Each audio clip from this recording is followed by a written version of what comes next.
সাক্ষ্য গ্রহণ পর্বে এসে বগটুই হত্যা মামলায় কি অন্য মোড়? আদালতে সাক্ষ্য গ্রহণের হাজিরায় গিয়ে স্বামীর খুনে অভিযুক্তদের চিনতেই পারলেন না তৃণমূল নেতা ভাদু শেখের স্ত্রী, যা দেখে কার্যত বেকায়দায় সিবিআই। কেন্দ্রীয় তদন্তকারী সংস্থার আইনজীবীর দাবি, তলে তলে সমঝোতা হয়ে গিয়েছে দুপক্ষের, সেই কারণে সঠিকভাবে সাক্ষ্য দিচ্ছেন না সাক্ষীরা। কি বলেছেন আইনজীবীরা শোনাবো আপনাদেরকে।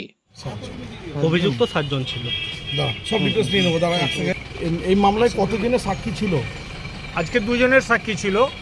আজকে ঘটনাস্থলের সামনে যে সিসিটিভি ক্যামেরার ফুটেজ সিবিআই কালেক্ট করেছিল, সেখানে যার সিসিটিভি ক্যামেরা সেই বাড়ির সুরজ তেওয়ারি বলে, যিনি ওই বাড়ির মালিক, তার আজকে এভিডেন্স ছিল।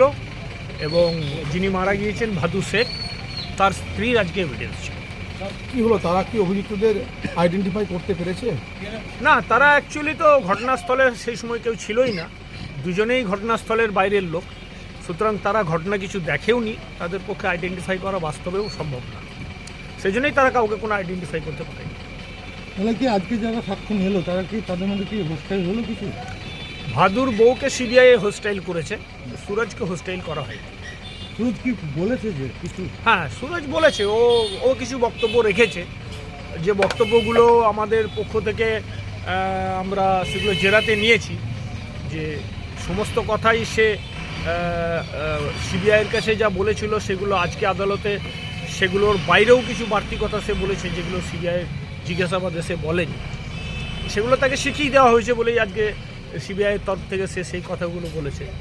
সেগুলোর বিরুদ্ধে আমাদের যা বক্তব্য আমরা আদালতকে জানিয়েছি। তার মধ্যে গুরুত্বপূর্ণ কোনো বিষয় আছে নাকি? সেটা এই মুহূর্তে বলা ঠিক হবে না। ভাদু খুনে মোট কজন গ্রেপ্তার হয়েছে আপনার? ভাদু খুনে এখনও পর্যন্ত 7 জন ট্রায়াল ফেস করছে, একজনকে চার্জশিট থেকে বাদ দেওয়া হয়েছে। 8 জনের মধ্যে থেকে 7 জনই আছেন গ্রেপ্তার হয়েছিলেন যারা। আজকে কজনকে নিয়ে আসা? সবগুলোকেই নিয়ে আসা হয়েছিল। 7 জন।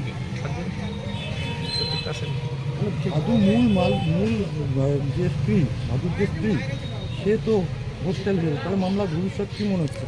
দেখুন, মামলার ভবিষ্যৎ দুটো জায়গায় দাঁড়িয়ে আছে।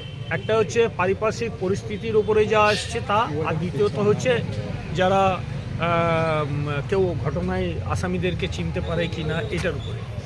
তো যারা আজকে এখনও পর্যন্ত সাক্ষী হয়েছে তারা আসামিদেরকে কেউ চেনেও নি বা দেখেও নি। আর সিবিআই চেষ্টা করছে যে সার্কামস্টেন্সিয়াল এভিডেন্সটাকে স্ট্রং করা। তো দেখা যাবে আগামী দিনে কী দাঁড়ায়। কতজনের সাক্ষ্য হবে?